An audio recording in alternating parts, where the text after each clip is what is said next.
Goedemiddag. Ik open de vergadering van de Vaste Commissie voor Buitenlandse Zaken. Het betreft hier een rondetafelgesprek. Hartelijk welkom aan al onze gasten. Welkom aan de collega's. En we gaan dit doen in het Engels. Dus de rest van het programma zullen we in het Engels doen. So, welcome to our dear guests. Welcome in the House of Commons. You're here a guest of the Standing Committee on Foreign Affairs.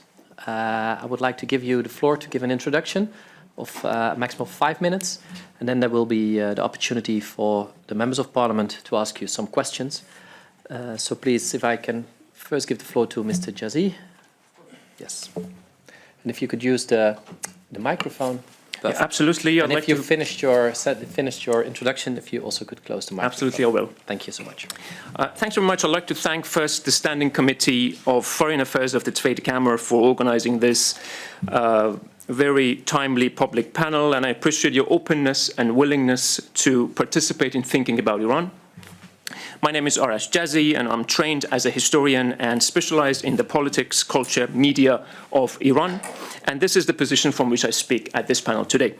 In the 5 minutes, very short time that I have to address this committee, I'll list 3 points that I think would be important for the upcoming challenges that any European institutions will be facing in their future relationships with Iran, including the Dutch government.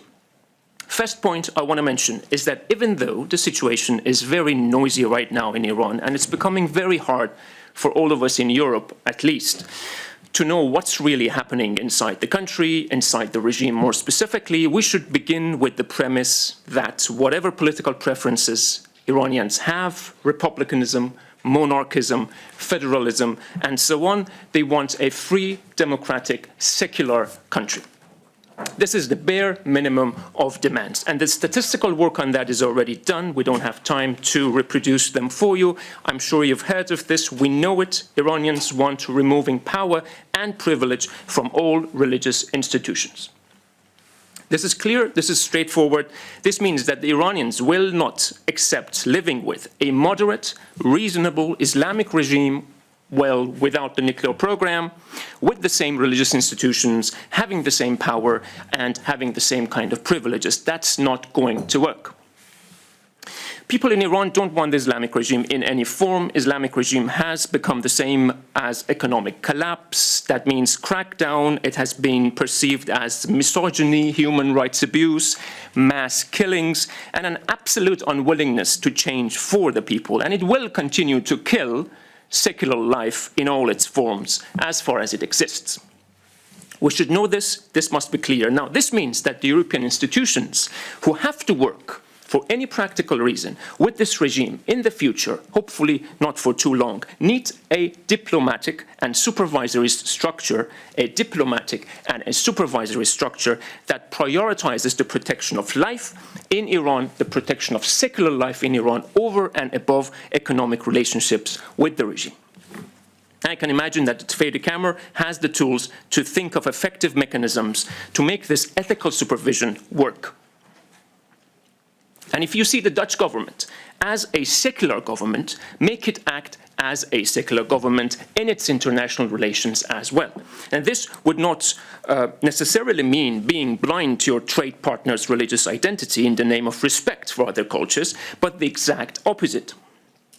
It means having a program that recognizes political Islam in its different forms and either avoids working with it entirely or on condition that it behaves.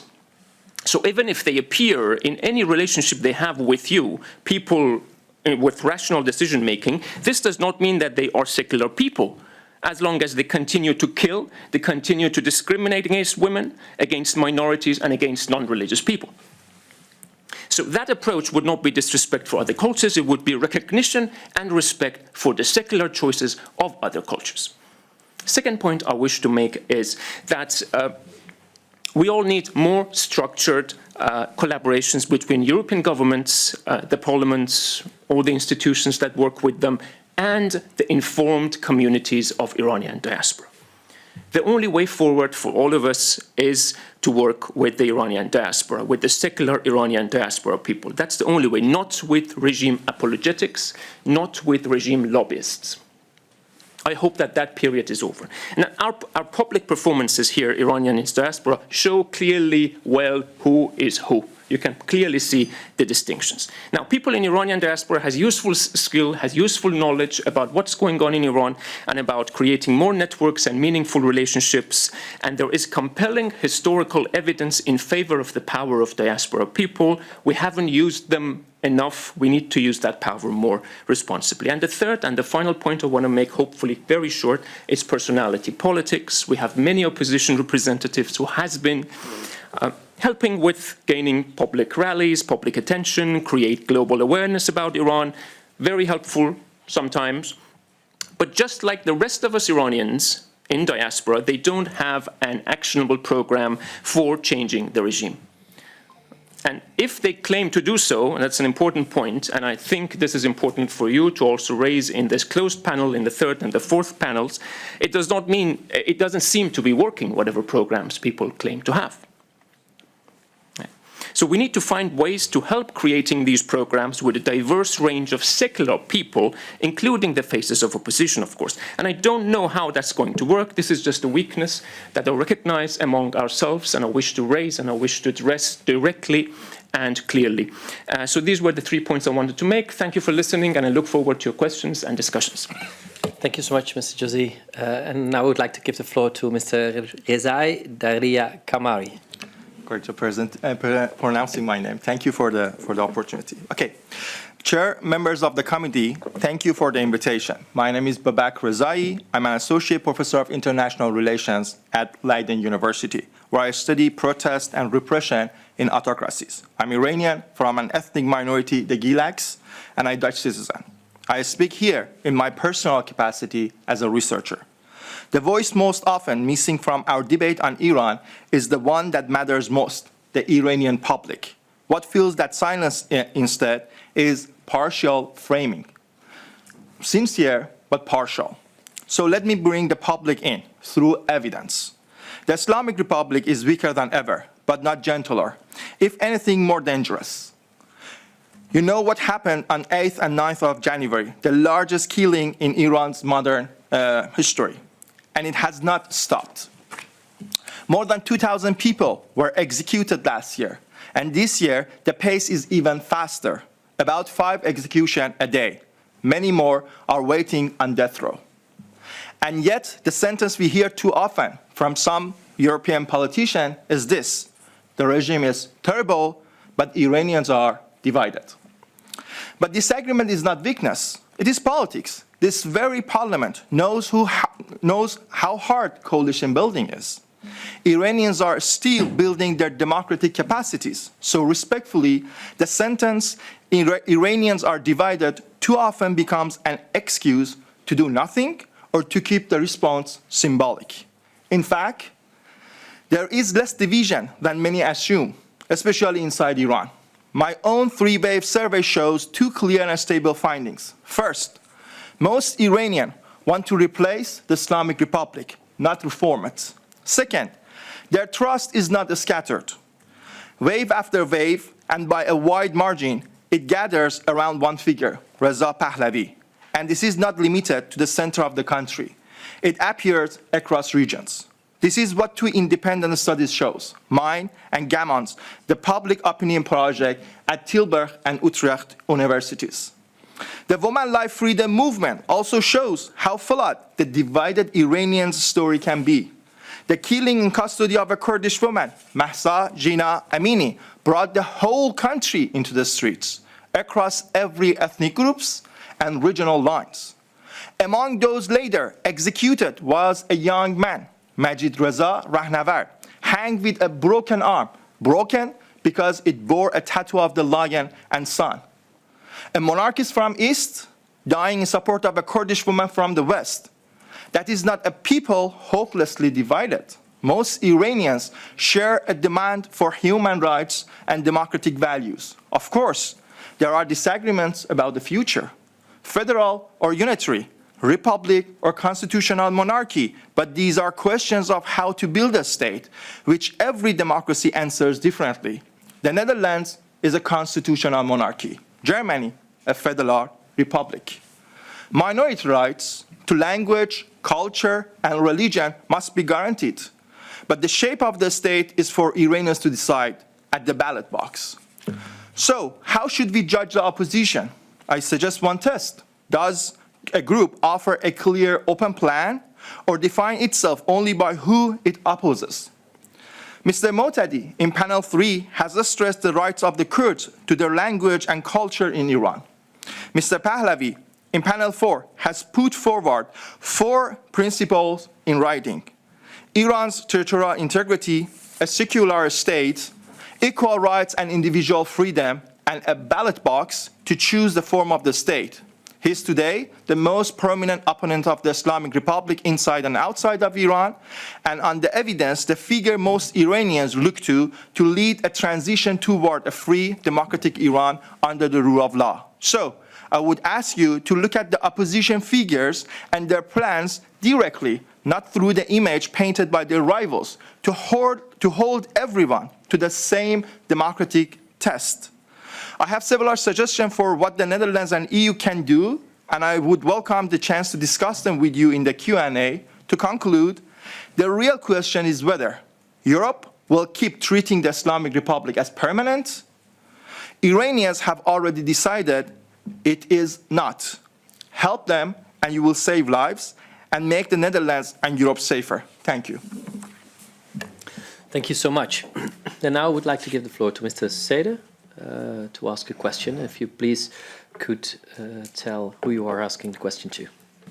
Thank you. I'm the senior member of Parliament for the Christian Union. I have a question concerning the response of the EU and the Netherlands the last couple of months after the attacks where 10,000 of people were killed in Iran, because the responses were divided, and we're seeing, at least from my perspective, where we're seeing that it's difficult to raise a momentum against the Iranian regime. And my question is, how do you feel, or how do you assess the Dutch and the European standpoint and actions that were taken, and how could the the EU help in the points that you were both addressing towards a transfer of hopefully a democratic system where the people of Iran and the different people, communities can also thrive? That question is for who wants to answer, but I think I'll ask Mr. Jazi first, and if you want to reflect as well, that's fine. We collect first some questions, so if you don't mind. Yes. Ms. Maas. Thank you very much. Thanks for your introductions. We have spoken to many members of the diaspora in the past months, I have at least, and something I would like to ask is about the division between all the groups that we've talked to. Because you mentioned, Mr. Jazi, I think it was you who mentioned that it's important for the diaspora to play a role to make form Iran into a democratic country.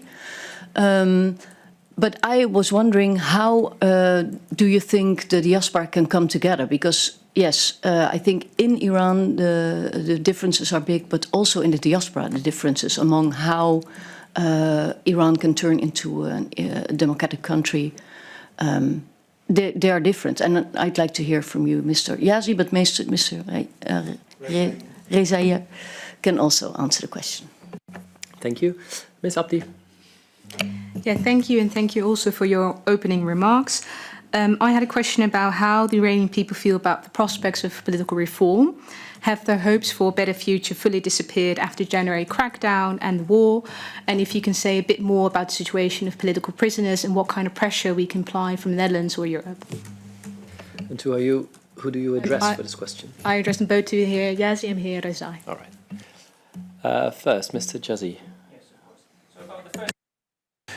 So about the first question, the Dutch response, the European response, well, that is assessment that is not up to me to do, it's up to the Dutch government to do, or the members of the politicians to do. I would definitely invite them to self-assess. For the diaspora, how do they come together?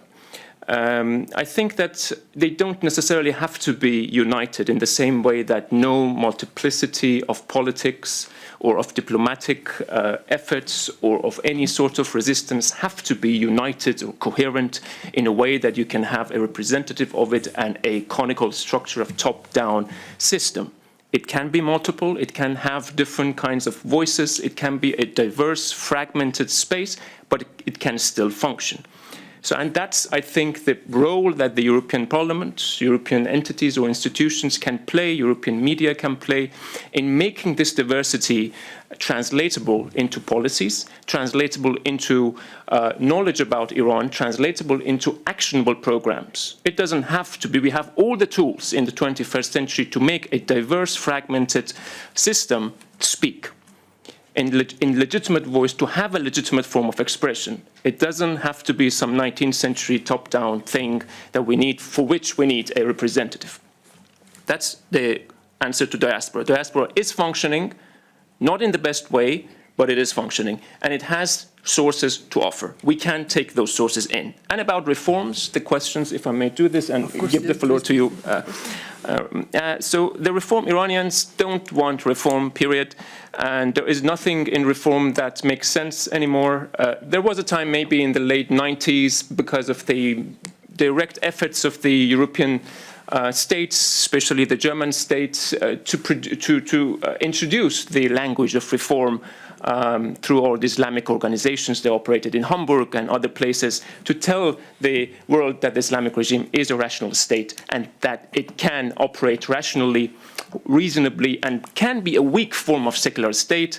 I don't think we should have any sort of a fantasy about that anymore. And in my view, reform is dead in Iran, and whatever format it may have as a reform, as we can hear that maybe now they're reasonable or whatever, it's absurd, it's meaningless, it doesn't have any political value. And about the political prisoners, the situation, I can only say that it's horrible. I mean, the same thing you've heard 10 years ago, the same thing you heard in 1988, massacres of prisons in Iran, the same thing you heard in the day one of 1979 revolution. What has changed? It's the same. Thank you. Thank you. Mr. Rezaei. Thank you for the time. So I'll go over the question one by one. So for the EU and Dutch governments, I give you a benchmark to compare how you are responding to Iran and what's happening to in Iran with Russia. So recently, you decided about having the court in place, right, in the Netherlands. Where is the court for persecuting who are responsible about the massacre in January, right? About the sanctions that you impose, right? My concern is that sanctions are not meant to be effective. They are just to give a signal and make sure that we are imposing sanctions, we are doing something. I would call them symbolic reactions.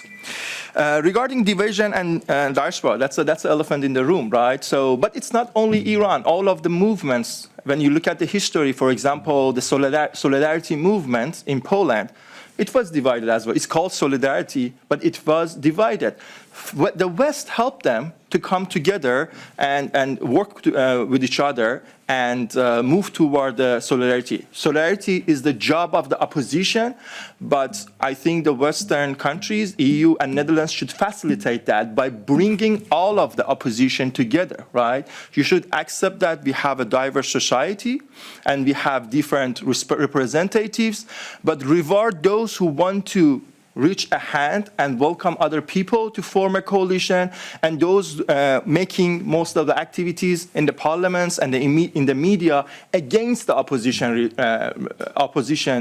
leaders, other opposition leaders. Some of the opposition figures may not understand, they are doing it unintentionally. They criticize other opposition members more than criticizing the Islamic Republic. And that's a problem, and you should observe this better, in my humble suggestion, and communicate with them that what you are doing, you understand that. They should come also to their senses if they have, the Netherlands has a lot of parties. Not all of the parties are at the table, right? They should accept that some opposition leaders are more popular, some are less popular. It doesn't mean that we want to ignore the rights of those who are smaller, have a smaller group, a smaller support. Human rights guarantees everyone's rights. That should be the baseline. But not everyone sits at the table or doesn't have the same power in coalition making when you have a smaller support. And regarding the prospect of the regime change, I just mirror what my colleague, Dr. Jazi said. Indeed, stop thinking that the Islamic Republic can reform. 47 years, treat Islamic Republic like an adult in the world, right? They had 47 years to reform, to modify their behaviors. They didn't do it. They don't have an intention to do it. Many people died for the hijab during the Women's Life Freedom. They even made the hijab law even stronger, more strict, decided to punish that, right? So they don't want to reform. They don't welcome the reform. And people inside of Iran know that. I hope the politicians outside of Iran, in Europe and in the US, also understand that reform is not a path. It's done. Regarding political prisoners, it's an awful situation. I said that almost on average 5 people are executed per day in 2026. And still we see that the ambassador is here, right? There have been calls for expelling or decreasing diplomatic relationship with the Islamic Republic. If killing 2,000 people, executing 2,000 people, if killing people, executing people during the war at the New Year's Eve of Iranian, Nowruz, is not enough for you to decrease diplomatic relationship with the Islamic Republic, what is enough for you? What else do you want to see? That was it. Thank you. Thank you so much. We have a couple of minutes left, so if there is a short follow-up question, I would like... Yeah, Ms. Maas? Yes. Yeah? I have a short, I hope it's a short follow-up question. The question is short, but I'm afraid the answer might be a bit longer. We've talked to an expert recently with members of the Commission, and he said to us the only way Iran can have a new democratic government would be by state collapse. How do you look at that? Yes. Ms. Abdi? No, thank you for your remarks. I thought clear to state when I asked about reform, I wasn't talking about reform of the current regime. Let me be very clear. I was not talking about that.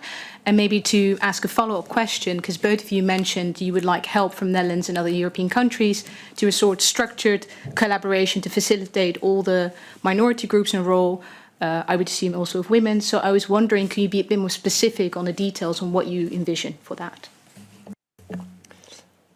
Mr. Mr. Jazi? Yes, of course. So the state collapse, that's the expert is right. I think that that's the only way that the state. But this doesn't mean that the state collapse is near. This doesn't mean that we don't know. Not that it's far. We don't have any calculated and informed view of what's going to happen. I personally don't have any fantasy about a free democratic future for Iran. I don't see that happening, and I have a more kind of cautious view of that unless the Iranian people are given the agency that they require, both internationally, both in terms of media attention and in terms of the seriousness that European states should be giving them. But in terms of, so that's not an answer, really. It's just an open question. A state collapse is a big concept, and we don't know what's happening. But in terms of more details, well, I think this is not the place for me to list too many details about that, but I think the first step would be to recognize Iranian diaspora communities. They exist around, I think some of them are also here in this room in the next panels. And they are working very hard on, not in terms of representation of Iranian people or communities, but in terms of doing the groundwork. of how to connect people, what kind of discourse to create about Iran. They write, they are journalists and writers. So that would be the first one would be a listing of these, knowing who they are, instead of trusting the names of the lobbyists and apologetics to work with. Thank you. Mr. Rezaeedaryakenari, final words are for you. That's good. During this round. State collapse, I think it's something that how this transition happened requires us actually indeed bringing different experts to have a conversation and discuss this, right?